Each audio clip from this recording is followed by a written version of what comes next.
வாசிக்க கேட்கலாம். அன்பு இல்லாதவன் தேவனை அறியான். தேவன் அன்பாகவே இருக்கிறார். இன்றைக்கு அநேக இடத்திலே கிறிஸ்து பிறந்தார் என்று சொல்லி பிறந்தார் என்ற காரியத்தை குறித்து பல இடத்திலே பேசி வருவார்கள். கிறிஸ்து பிறந்தார், கிறிஸ்து பிறந்தார், கிறிஸ்து பிறந்தார். இன்னைக்கு கிறிஸ்துமஸ் கிறிஸ்துமஸ் என்று சொல்லி அநேக இடத்தில் பேசுவார், அநேக கிறிஸ்தவர்கள் பேசுவார்கள். இன்றைக்கு உலக மக்களும் அதை பேசுவோம். உலகம் முழுவதுமே இந்த நாளை கொண்டாடி கொண்டு வருகிறது. நான் சொல்லுகிறேன் கர்த்தருடைய பிள்ளைகளே, இயேசு பிறந்தது உண்மைதான். இயேசு பிறந்தார், வாழ்ந்தார், 33 வயதிலே மரித்தார், 3ஆம் நாள் உயிர்த்தெழுந்தார், அதோட பரலோகத்துக்கு ஏறி சென்றார். மறுபடியும் அவர் வருவார் என்று கிறிஸ்துவோட நம்பிக்கையா இருக்கிறது. எங்களுடைய நம்பிக்கை அவர் வருவார் என்று சொல்லி. அல்லேலூயா. அவர் இடையில 30 வயதிலிருந்து 33 வயது வரைக்கும் இந்த 3 வருஷம் அவர் பேசுற வார்த்தைகளை தயவுசெய்து பிள்ளைகளை கொஞ்சம் கவனமா வச்சுக்கப்பா. வார்த்தைகள் கவனி, தயவுசெய்து யாரும் பேசாதீங்க. ஒரு 20 நிமிஷம் தான் பேசுவேன். கவனமா கேளுங்க, வார்த்தை மட்டும் கவனிங்க. அப்போ 30 வயசு 33 அந்த 3 வருஷம் தான் அவர் இந்த பூமியிலே பேசி ஜனங்களோடு வசித்த காரியம். அப்படிப்பட்ட காரியத்திலே மத்தேயு, மாற்கு, யோவான், லூக்கால சொல்லப்பட்ட வார்த்தைகளை குறித்து பொன்மொழியான வார்த்தைகள் அநேகம் உண்டு. அவர் அதை பேசுறதை விட்டுவிடுங்கள். இயேசு பிறந்தார், பிறந்தார், பிறந்தார், பிறந்தார், பிறந்தார். இந்த பூமியில எல்லா திருட்டு பசங்களும் பிறக்கிறார்கள், ரபடி பசங்களும் பிறக்கிறார்கள். பாருங்க, இந்த ஊரை ஏமாற்றங்கள் பிறக்கிறார்கள். இப்படி போன்ற அநேக ஏமாற்றுகிற பொல்லாத காரியங்களை செய்கிற பொல்லாத மனிதர்கள் பிறக்கிறார்கள். தெரிந்தது பிறக்கிறார்கள். பிறக்கிறதுனால ஒரு விஷயம் இல்ல, அவன் எப்படி அவன் எப்படி இருக்கிறான், அவன் இந்த பூமியை எப்படி சாதித்து விட்டு சென்றான் என்று சொல்லி. இதே போல பூமியில் அம்பேத்கர் அவர்கள் பிறந்தார்கள், சட்ட புஸ்தகத்தை எழுதி வைத்து போனார்கள். புரிகிறதா இல்லையா உங்களுக்கு? திருவள்ளுவர் பிறந்தார், திருக்குறளை நமக்கு கொடுத்து விட்டு போயிருக்கிறார். தந்தை பெரியார் பிறந்தார், அவர் பிறந்தது நிமித்தம் தீண்டாமை ஒழிப்பு, பெண் பாதுகாப்பு உண்டான காரியங்கள் நடந்தது. உங்களுக்கு புரிகிறதா இல்லையா? அது போலதான் அன்னை தெரசா அவர்கள் பிறந்தார்கள். இன்றைக்கு அன்புக்கு வடிவமாக இன்றைக்கு இயேசுவுக்கு அடுத்தது பேசுகிறேன்னு சொன்னா, மற்ற ஒத்த பண்ணுகிற இடத்தில் இருப்பான்னு சொன்னா, இப்படிப்பட்ட காரியத்தை செய்தவர்கள் எல்லாரும் பிறப்பார்கள். பிறந்து என்னத்தை செய்தார்கள், என்னத்தை சொன்னார்கள் என்ற காரியம் தான் இருக்கிறது. அதே போல இயேசு பிறந்தார், இந்த பூமியில் என்ன செய்தார்? அன்பு என்ற காரியத்தை மக்களுக்கு வெளிப்படுத்தியிருந்தார். அல்லேலூயா. அவர் மக்களுக்கு அன்பு என்ற காரியத்தை சொன்னார்.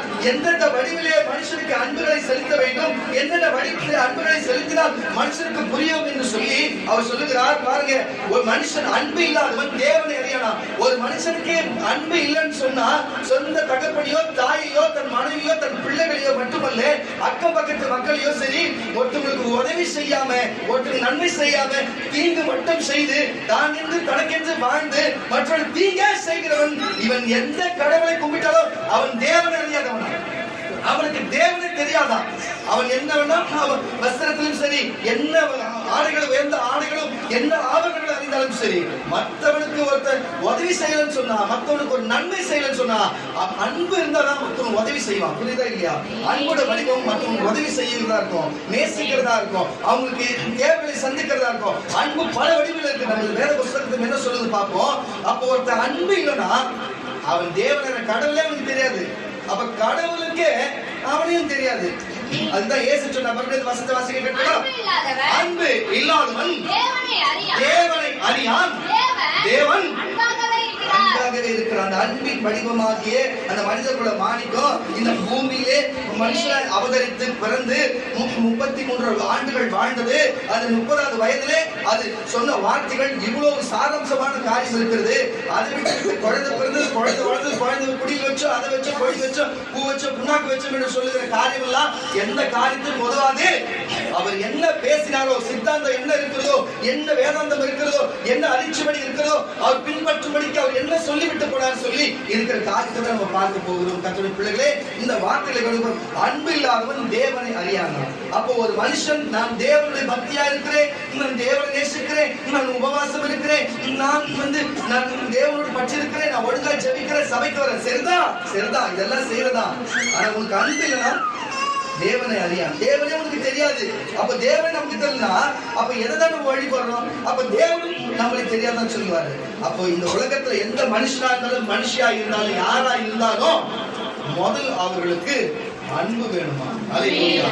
உபாகத்தின் புஸ்தகம், உபாகத்தின் புஸ்தகம் 10ஆம் அதிகாரம் 18ஆம் வசனம். உபாகத்தின் புஸ்தகம் 10ஆம் அதிகாரம் 18ஆம் வசனத்திலே பழைய ஏற்பாடு மட்டுமல்ல இந்த உலக மக்களுக்கும் தேவன் என்ன வார்த்தை சொல்கிறார்? வாசிக்க கேட்கலாம். அவர் திக்கற்ற பிள்ளைகளுக்கு, நல்ல கவனிக்க, இந்த வார்த்தை வந்திருக்கிற எல்லாருக்கும் இந்த வார்த்தை நல்ல கவனிக்க. திக்கற்ற, பாருங்க, வழி இல்லாத, சாப்பாட்டுக்கு வழி இல்லாத கஷ்டப்படுகிற திக்கற்ற பிள்ளைகளுக்கும், பாருங்க, புருஷன் இல்லாத, பாருங்க, இருக்கிற தனித்தன்மையா இருக்கிற ஒரு தனியா இருக்கிற, பாருங்க, விதவைக்கும்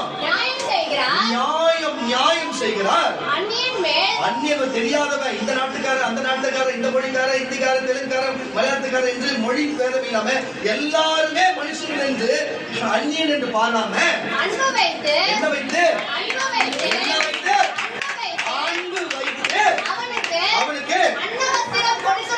அன்னவஸ்திரமாய் கொடுக்கிறவராக இருக்கிறார். இன்னைக்கு நமக்கு ஒரு ட்ரஸ்ட்ல இருந்து இன்னைக்கு தலைமகன் சொல்லப்படுகிற வெங்கடேசன் அவர் வந்திருக்கிறாங்க.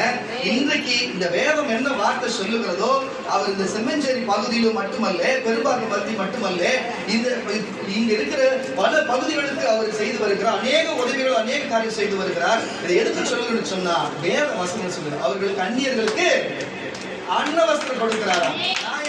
தெரியாது, அவரு யாரும் எனக்கு தெரியாது. ஆனா நாங்க 2 பேரும் அந்த சபை அந்த தேவனுக்கு தெரியும்.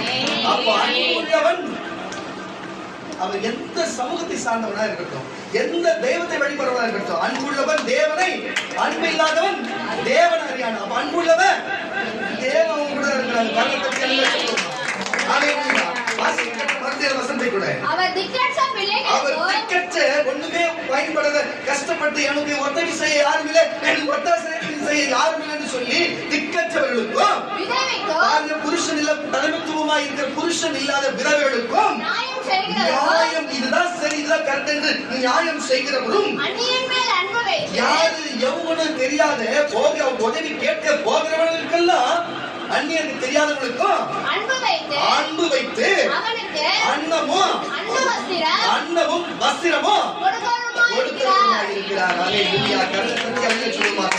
அப்போ பூமியில ஒரு மனுஷன் அன்பா இருக்கிறான்னா, ஒருத்தனுக்கு அவன் உடைகளை கொடுக்கிறான் என்று சொன்னா, அவன் 1000 கொடுக்கிறான், 500 கொடுக்கிறானோ, ஆனா ஒன்னாச்சு மற்றவங்களுக்கு நல்ல நாளிலே என்கிட்ட 2 இருக்குது, 1 வச்சுக்கோ, என்கிட்ட 5 இருக்குது, 1 வச்சுக்கோன்னு சொல்லி ஒரு வஸ்திரத்தை ஒரு மனுஷன் கொடுப்பான்னு சொன்னா, இதுதான் அன்பு.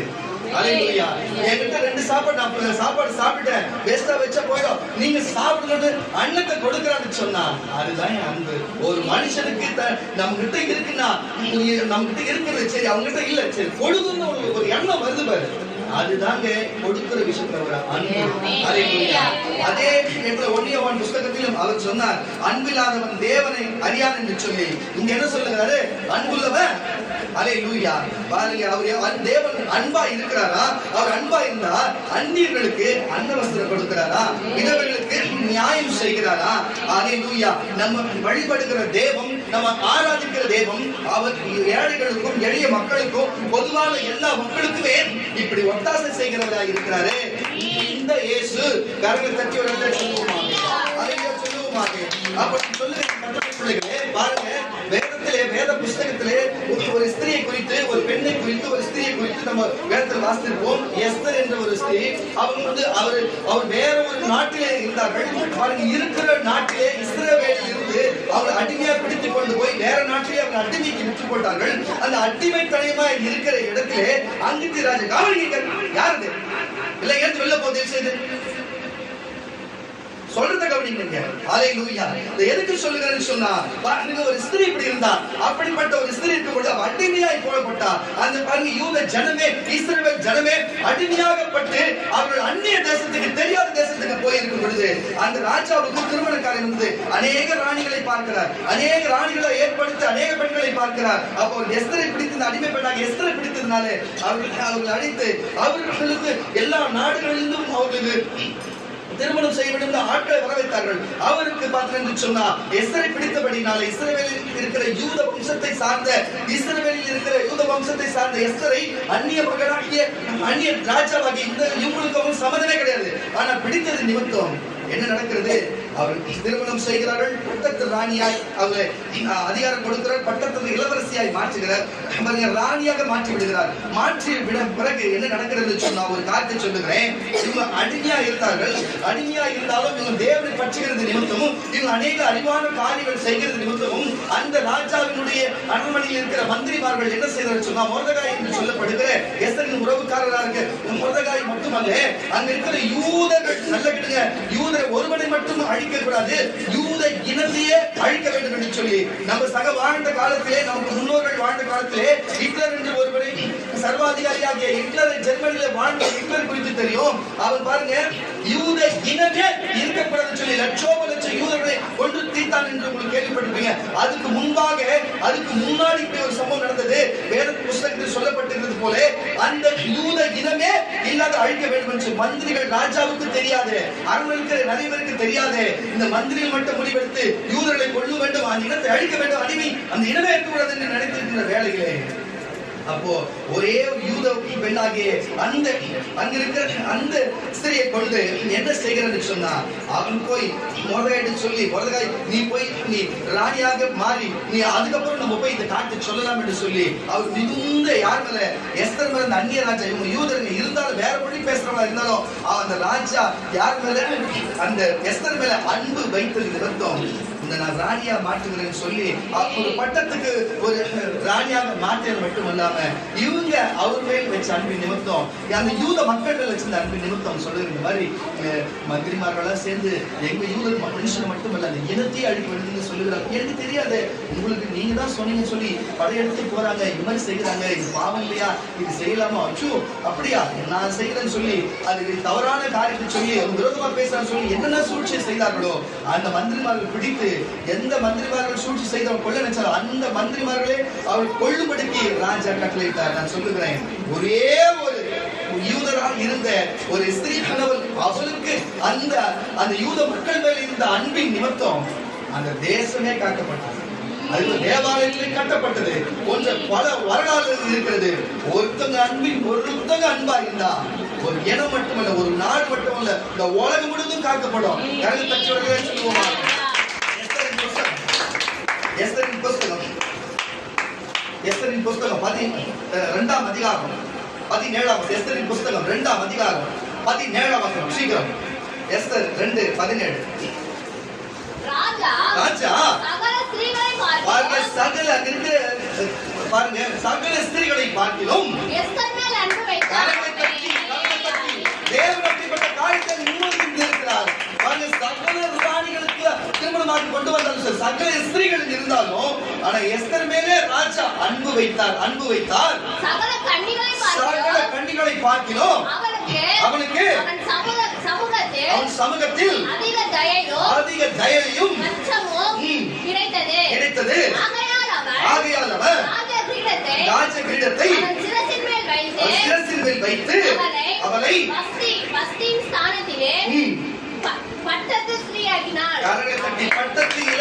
பட்டத்து ராணியாக மாற்றி வைத்தார். கரங்களை தட்டி வரல சொல்லுங்க. அப்ப பாருங்க அடிமையா இருந்தவள் மேல் பாருங்க ராஜா அன்பு வைத்தது நிமித்தம் ஒரு யூத ஸ்திரீ கிடைச்சா. அந்த யூத ஸ்திரீ அந்த யூதர்கள் மேல் வச்ச அன்பின் நிமித்தம் அந்த யூத மக்களே காக்கப்பட்டாங்க. என்ன ஒரு அன்புக்காக என்ன நடக்குது பாருங்க. பொண்ணு கொடுத்தாங்க என்ன கொடுத்தாங்க? அன்பு தாங்க. எந்த மொழியோ எந்த இனமோ சரி ஒரு அன்பின் நிமித்தம் நேசிச்சது நிமித்தம். அப்போ ஒருத்தவங்க நேசிக்கிறாங்கன்னு சொன்னா அதுதாங்க அன்பு. பாருங்க கொடை கொடுத்தாலும் சரி உணவு கொடுத்தாலும் சரி அதுவும் ஒரு அன்பு. அப்போ ஒருத்தர் நேசிக்கிறதும் என்னவா இருக்கிறது? ஒரு அன்பு. ஒருத்தங்க ஆபத்தின் விளிம்புல இந்த மந்திரிமார்கள் அவங்க கொள்ளும்படிக்கு போகும் பொழுது அதை செய்ய கொள்ள நினைத்தவர்கள் கொண்டது ஒரு மனுஷன் மேல ஒரு மனுஷன் காட்டுகிறது ஒரு அன்பு. என்ன ஒரு விசுவாசம், என்ன ஒரு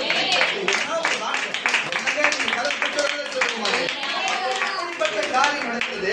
அதே போல தேவனுடைய அன்பு அன்பு எப்படிப்பட்டதா இருக்கிறது பாருங்க. கர்த்தருடைய பிள்ளைகளே, இஸ்ரவேல் மக்கள் எகிப்திலே அடிமையா இருந்த பொழுது அவர்களை மீட்டு கொண்டு வந்து அவர்களுக்கு எல்லா ஆகாரம் கொடுத்து வானத்திலிருந்து மன்னாவை வரவழைத்து அவர்கள் பூமியிலிருந்து காடைகளை வந்து விட செய்து, இது போன்று செங்கடலை பிளந்து யோர்தானை பின்னிட்டு போக செய்து, அது மட்டும் இல்லாம அக்கினி ஸ்தம்பம், இரவில் அக்கினி ஸ்தம்பத்தையும் பகலிலே மேக ஸ்தம்பத்தையும் கொடுத்து வஸ்திரம் தேய்ந்து போக பாத்திரத்தை கிழிந்து போகாதபடி அவங்களை அப்படி ஒரு தேவ தூதர்களை வாழ வச்சா.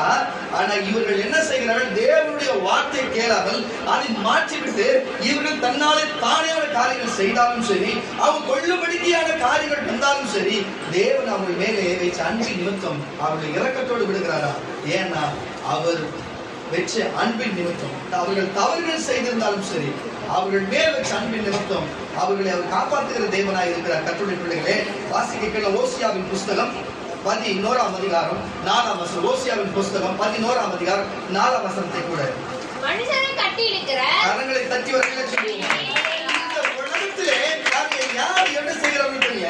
அதான் சொல்லுகிறேன், இயேசு அன்பா இருக்கிறார், பிதாவானவர் அன்பா இருக்கிறார், பரிசுத்த ஆவியார் அன்பா இருக்கிறார்கள், கிறிஸ்தவர்கள் அன்பா இருக்கிறார். அநேகர் பாருங்க, ஒரு எதனா தப்பு பண்றேன்னு வச்சுங்களேன், யாருன்னா அவன் கிறிஸ்தவப்பா, அவன் தப்பு பண்றான், கிறிஸ்தவப்பா, ஏன் மற்ற காரியம் மற்ற எந்த தப்பே பண்ண மாட்டாங்களா? ஏன் கிறிஸ்து தப்பு பண்ண மாட்டா? கரெக்டா பார்த்து கேட்கிறாங்க. ஏன்னா கிறிஸ்து அன்பானவருங்க. அவன் கிறிஸ்தவர்களா இருக்க நம்மளும் அன்பார்களா இருக்கணும்.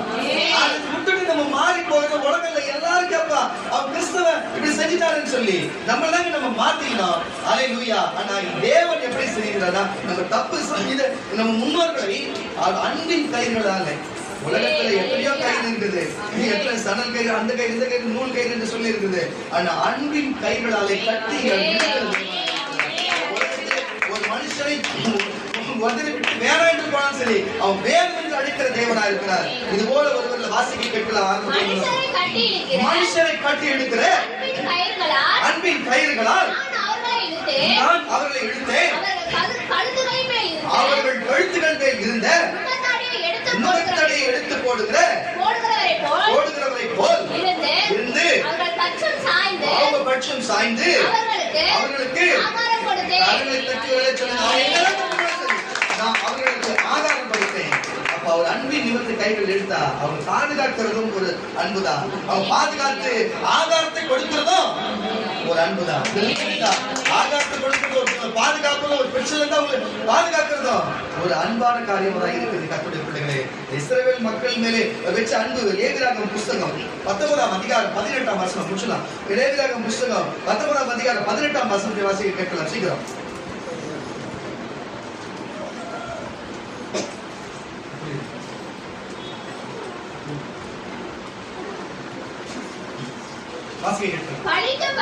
பழிக்கு பழி வாங்காமலும் ஞான புத்திரர் மேல் ஒருமை கொள்ளாமலும் உன்னில் அன்பு கூறுவது போல் அன்பு கூறுவாயாக.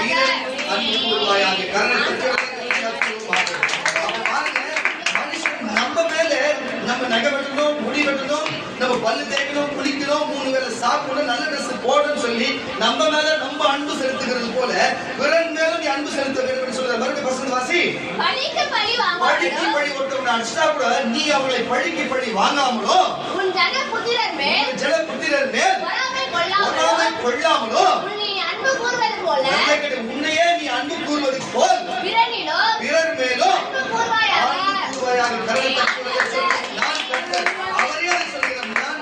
அன்பு கூறுவார்கள் சொல்லி. அப்ப இருந்து சொல்லுங்க, தேவனே எல்லாருமே சமாதானமா இது வழி வாங்காத, எல்லாரும் அன்பு கூறு, நானே கர்த்தர் என்று சொல்றேன் என்று நீங்க சொல்லுகிறார். சரி, அவர் சொல்லிட்டாரு, யார் யாரெல்லாம் கேட்க போறீங்க? நான் இனிமே 2026ல இனிமே அன்பா இருக்க போறேன், மனைவி மேல் அன்பா இருக்க போறேன், பிள்ளைகள் மேல் அன்பா இருக்க போறேன், என் தகப்பன் தாய் மேல் அன்பா இருக்க போறேன். ரோட்ல எத்தனையோ வசதி இல்லாத பிச்சைக்காரர்கள், எத்தனையோ தர்மம் கேட்கிறவங்க இருந்தா கூட சரி, கொடுங்கள் உங்களுக்கு கொடுக்கப்படும் சொல்லி, உங்களின் ஸ்திரீவனுக்கு எதை செய்கிறாயோ எனக்கே செய்கிறேன் சொல்லி.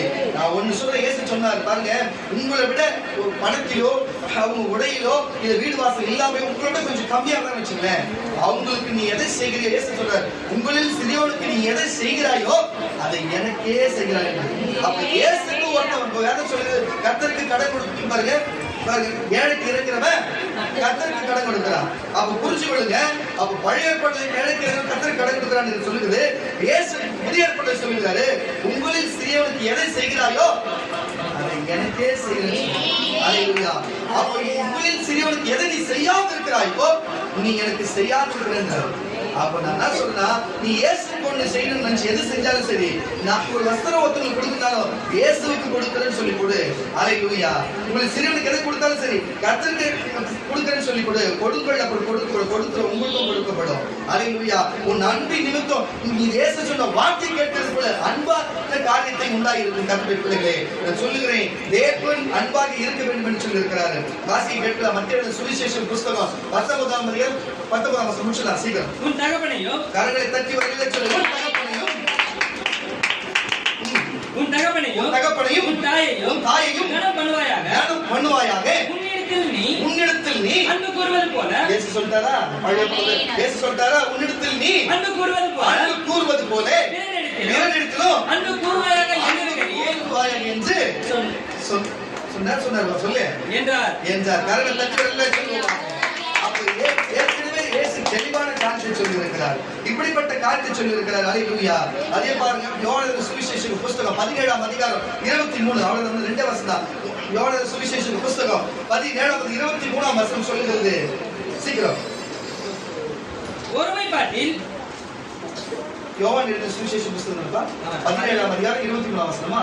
வாசி. ஒருமைப்பாட்டில் அவர்கள் தேறினவர்களாய் இருக்கும்படிக்கு என்னை நீர் அனுப்பினதையும் நீர் என்னில் அன்பாய் இருக்கிறதையும் அவர்களிலும் அன்பாய் இருக்கிறதையும் உலகம் அறியும்படிக்கு நான் அவர்களிலும் நீர் என்னிலும் இருக்கும்படிக்கு வேண்டிக் கொள்கிறேன். யாரு வேண்டது? இயேசுநாதர் பிதாவை பார்த்து வேண்டாரு. நான் நீங்க என் மேல அன்பா இருக்கிறீங்க பிதாவே, நான் என் ஜனங்க உங்க மேல அன்பா இருக்கிறேன். என்ன நம்பி இவ்வளவு ஜனங்க இருக்கிறாங்க. எனக்கு பிதாவே நீ எனக்கு ஒரு பரலோகத்தை வச்சிருக்கிற, உங்களுக்கு வலது வருஷத்தை வச்சிருக்கிற. ஆனா நான் அன்பா இருக்கிறேன், என் மேல அன்பா இருக்கிறாங்கல்ல, நான் உங்க மேல இருக்கிறேன். அந்த அன்பின் நிமித்தம் நான் இருக்கிற அவங்களே வைப்பா, நான் இருக்கிறதுல அவங்களே வைப்பான்னு சொல்லி. அப்போ ஒரு மனுஷன் அன்பா இருந்தா, தேவன் எப்படி இயேசு பிதா மேல அன்பா இருந்தோ இயேசு நம்ம மேல அன்பா இருப்பாரு. நம்ம பொதுமக்கள் மேல அன்பா இருந்தா இயேசு மேல அன்பா இருப்போம். அப்ப அன்பா இருந்தா பிதா அன்பா இருந்தாலும் பரலோகத்துக்கு போல இயேசு நம்ம மேல தான் நம்மளும் பரலோகத்துக்கு போவோம். அன்பு இல்லாதவன் ஒண்ணுமே பிரயோஜனம். வாசி மறுபடியும் வசனத்தை கூட. ஒருமைப்பாட்டில் அவர்கள் தேறினவர்களாக இருக்கும்படிக்கு என்னை நீர் அனுப்பினதையும் நீர் என்னில் நல்ல கேட்டுங்க. பிதா அனுப்பினதையும் நீர் என்னில் அன்பா இருக்கிறது போல அவர்களிலும் அன்பா இருக்கிறதையும் உலகம் அறியும்படிக்கு நான் அவர்களிலும் நீர் என்னிலும் இருக்கும்படி வேண்டிக் கொள்கிறேன். அல்லேலூயா. தொடர்ந்து அந்த வாசிச்சீங்கன்னா உங்களுக்கு புரியும். அல்லேலூயா. பிதா உலக தோற்றத்துக்கு முன் நீர் என்னில் அன்பா இருந்தபடியினாலே நீர் எனக்கு தந்த என்னுடைய மகிமையை நீர் எனக்கு கண்டவர்கள் காணும்படிக்காக நான் எங்கே இருக்கிறேனோ அங்கே அவர்களும் என்னுடனே கூட இருக்கும்படிக்கு விரும்புகிறேன். புரிஞ்சுச்சா? கரத்தட்டியாலே சொல்லுவாங்க. ஏன் இந்த ஊழியக்காரர்கள் மட்டும் இப்படிப்பட்ட காரியம்? இயேசு பிதா மேல் அன்பா இருந்தார். அதனால பிதா செய்கிற காரியத்தை இயேசு இந்த பூமியில பேசினார். சீஷர்கள் இயேசு மேல் அன்பா இருந்தார்கள். இயேசு செய்த காட்டிலும் மேலாக சீஷர்களும் செஞ்சாங்க. ஆமாவா இல்லையா? நான் என்னோட 19வது வயசுல ஞானஸ்நானம் கொடுத்தேன். 17வது வயசுல இயேசு ஏற்றுக்கொண்டேன். இன்னைக்கு இயேசு செய்கிற அற்புத கர்த்தர் என் கூட செய்கிறார். அநேக தொட்டவுடனே அபிஷேகத்தில் இருக்கிறார். தொட்டவுடனே பிசாசுகள் ஓடு, தொட்டவுடனே மாறினது. ஒரு மனுஷன் எதிர்க்க வந்து அவன் வாழ்க்கையில் நடக்க போகிறது கர்த்தர் வெளிப்படுத்துகிறார். இயேசு பூமியில் நடந்த செய்த காரியம். ஏன்னா நான் அவர் மேல் அன்பா இருந்தேன். அல்லேலூயா. அவர் என் மேல் அன்பா இருக்கிறனால அவர் என்ன செய்கிறார்? என்ன கொண்டு செய்கிறார். நீங்களும் அவர் மேல் அன்பா இருந்தா அவர் என்ன செய்யற உங்களை கொண்டு செய்வார். அல்லேலூயா. அதுதான் விஷயம். பிதா மேல் அன்பா இயேசு செய்தார். இயேசு செய்தது போல பிதா செய்தார். இன்னைக்கு சொல்லுகிறேன் பாருங்க, இயேசு பிதாவுடைய அன்பு எவ்வளவு பெருசுனா, இந்த பூமியில பாவத்திற்காக இயேசுவையே பலி கொடுக்க, சொந்த குமாரனை பலி கொடுக்கும்படிக்கு நம்மளுடைய பாவத்திற்காக நம் பிள்ளையே ஒப்பு கொடுத்தார். அதை விட அன்பு வேற எங்க இருக்கு? யார் செய்வா? ஒரு அறிஞர் சொல்லுங்க. இயேசு இந்த உனக்காக எனக்காகவே நம்ம பாவத்துக்கு பலியாக வேண்டிய நம்மள அவரே தனக்காக நமக்காக ஒப்பு கொடுத்து சிலுவையில் அறையப்பட்டார். தன் ஜீவனை கொடுத்தார். சிநேகிதனுக்கு சிநேகிதன் தன் ஜீவனை கொடுப்பான். அதோட அன்பு வேற என்னன்னு இயேசுவே சொல்றாரு பூமியில. அவர் சிநேகிதனை நம்ம சிநேகித்ததுனால அன்பு வச்சு தான் உயிரே கொடுத்தாரு. அது மட்டும் இல்ல, இயேசுவை நம்பி போன சீஷர்கள் 12 சீஷர்கள் இருந்தாங்க பாருங்க. இயேசுவை எப்படி சிலுவை அரைஞ்சாங்க, அது போல பேதுரு தலைக்கீழ அரைஞ்சாங்க பாருங்க. சிலுவை எக்ஸ்போர்ட் மாதிரி சிலுவை அரைஞ்சாங்க, கழுத்தை வெட்டி போட்டாங்க, ஈட்டியால் குத்துறாங்க, கல்லெறிஞ்சு கொண்டாங்க, எண்ணெய் கும்பர்ல போட்டாங்க. இது போல சீஷர்களுக்கும் அப்படிப்பட்ட நிலை வந்தது. உயிரே கொடுத்தாங்க. மக்கள் மேல வச்சு அன்பை பாருங்க. அன்னை தெரசா எந்த நாட்டுல வாழ்ந்தாங்க? இந்தியாவுக்கு வந்தாங்க. இன்னைக்கு அந்நிய தேசம் இது அவங்களுக்கு, ஆனா இந்தியாவுக்கு வந்தாங்க. உங்களுக்கு தெரியும் பாருங்க, ஒரு காரியத்தை சொன்னாங்க, வச்ச அன்பை பாருங்க. அவங்க போயிட்டு ஏழை பிள்ளைங்களா இருக்குது, அவங்க பிள்ளையே கிடையாது, ஆனா ஏழை பிள்ளைங்க இருக்குது. ஒரு குழந்தை இடுப்புல உட்கார வச்சுக்கின்னு ஒரு பெரிய ஒரு பார்ட்டி நடக்குதான். அங்க போயிட்டு ஒரு பெரிய செல்வத்தை வந்தாங்க. அவங்க கிட்ட போயிட்டு குழந்தைங்களாம் பசியா இருக்கு, எதனா கொஞ்சம் உதவி செய்யணும்னு சொல்லி கை நீட்டினாங்க. அந்த செல்வந்த என்ன பண்ண கையில தூள் துப்புனதுக்கு அப்புறம் அந்த அம்மா அந்த கையை தொடச்சிட்டு எனக்கு கொடுத்துட்டீங்க, எங்க இருக்கிற பிள்ளைகளுக்கு ஏதாவது கொடுன்னு சொல்லிக்கிறாங்க. அவன் மனசு அப்படியே மண் கலங்கி, உங்களுக்கு நீங்க செய்யணுமோ சொல்லணுமா, நான் செய்யறேன்னு சொல்லி மண் செய்யுமா. எந்த நாட்டில இருந்து மேலை நாட்டில இருந்து இந்த நாட்டுக்கு வந்து கையேந்துறாங்கன்னா யாருக்காக? அங்க இருக்கிற ஏழை மக்களுக்காக, அந்நிய மக்களுக்காக, ஒண்ணுமே தெரியாத மக்களுக்காக, அனாதையா விட்டு போன மக்களுக்காக. அதுதான் மனுஷன் மேல மனுஷன் வச்ச அன்பு. அதான் கிறிஸ்தவ அன்பு. அல்லேலூயா. இன்றைக்கு அநேகர் செய்து வருகிறார். கர்த்தர் அவர்களையும் ஆசீர்வதிக்கணும். இதுதான் சொல்லுகிறேன். கிறிஸ்து மட்டுமல்ல, கிறிஸ்துவை சார்ந்தவர்களும் இப்படிப்பட்ட அன்பின் நிமித்தம் சொல்லுகிறார்கள். அல்லேலூயா. இன்னும் ஒரே ஒரு வசனம் தான்.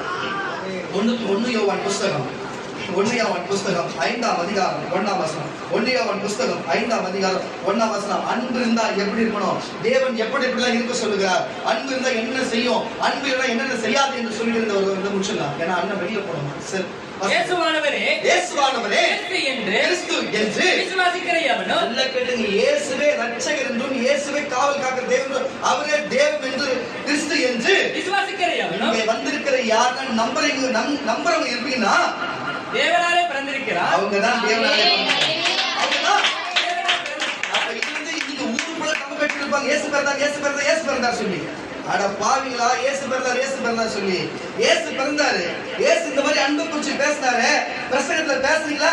உடனே ஒரு வசனம் லூக்கா எழுதின சுவிசேஷம் புத்தகம் 1:21 எடுத்துக்கிறது, இல்ல ஏசாயா 9:6 எடுத்துக்கிறது. வேற வசனமே கிடையாதா? ஏன் இவ்வளவு வசனம் பேசினாரு இயேசு? என்னையா இயேசு எதை போதிக்க வந்தா அது போதிக்கயா? அல்லேலூயா. இத ஒன்னு எடுத்துக்கிட்டு இது ஒரு கதை ஒண்ணு. இவ்வளவுதான் நான் சொல்லுகிறேன். இயேசு பிறந்துட்டாரு, நீ இயேசுக்கு பிறக்கணும். நீ நல்லவனா பிறக்கணும், நீ பரிசுத்தமா பிறக்கணும், நீ அன்புள்ளவனா பிறக்கணும். நேற்று வரைக்கும் வேற, இந்த சபைக்குள்ள வர வரைக்கும் வேற. இப்ப நீ அன்புள்ளவனா இருக்கணும், நீ நல்லவனா இருக்கணும், நீ மத்தவங்க உதவி செய்யணும், அன்புள்ளவனா இயேசுக்கு பிறந்தவனா இருக்கணும். அல்லேலூயா. என்ன சொன்னாரு? அன்பில் அவன் தேவனை அறியான் என்று சொன்னாரு. உனக்கு அன்பு இருக்குன்னா நீ தேவன் உங்களுடையங்கிறாரு. அன்பு நிமித்தம் நீ பிறக்கணும், அது இயேசுக்கு பிறக்கணும். இயேசு பிறந்தார் கன்னிமரியா வயித்துல, நீ இயேசுக்கு பிறக்கணும். வசந்த வாசிப்பு புரியுமா? இயேசுவானவரே கிறிஸ்து என்று விசுவாசிக்கிற எவனோ அவன்தான் தேவனாலே பிறந்திருக்கிறான்.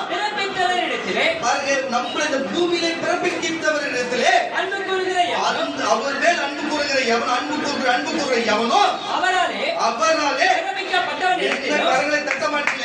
அவராலே பிறப்பிக்கப்பட்டவன் என்று அன்பு கூறுகிறார்.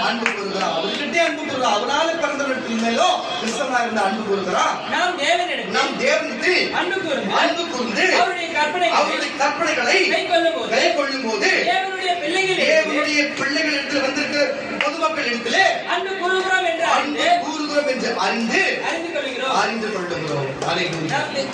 நாம் தேவனுடைய கற்பனைகளை கைக்கொள்ளுவது. இந்த வேதவசனம் மத்தேயு, மார்க்கு, யோவான், லூக்காவில் சொல்லப்பட்ட இந்த கற்பனைகளை கைக்கொள்ளுவது, அதை வாசித்து அதன்படி நடப்பதே அவர்கிட்ட இந்த வேதத்தை பற்றி நம்ம அன்பை நடந்தா அதுதான் இயேசுவுக்கு நம்ம அன்பு கூறுகிறது. அவருடைய கற்பனைகள் என்னப்பா?